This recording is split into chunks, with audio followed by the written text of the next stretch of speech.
વાણિજ્ય વેચાણ હેતુના રિઝર્વડ પ્લોટમાં ઉભા કરવામાં આવેલા દુકાનો અને મકાનોના ગેરકાયદેસર દબાણો આજે દૂર કરવામાં આવ્યા હતા।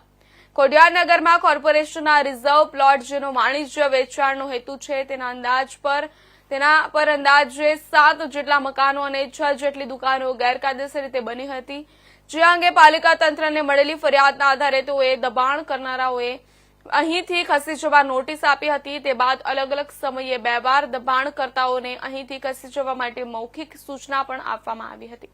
આખરે આજે પાલિકાની દબાણ શાખાએ સ્થાનિક પોલીસના સ્ટાફની મદદ લઈ અહીં દબાણ હટાવવાની કામગીરી હાથ ધરી હતી।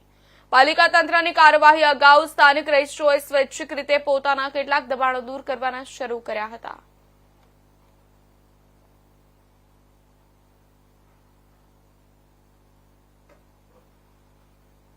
આજે શું કામગીરી કરવામાં આવી રહી છે?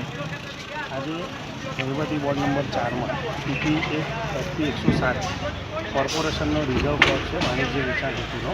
એમાં ગેરકાયદેસર દુકાનો બનાવેલા છે અને મકાનો બનાવેલા છે, એને દૂર કરવાની કામગીરી આગળ હાથ ધરવામાં આવી છે। કયા વિસ્તારમાં કામગીરી કરવામાં આવે છે?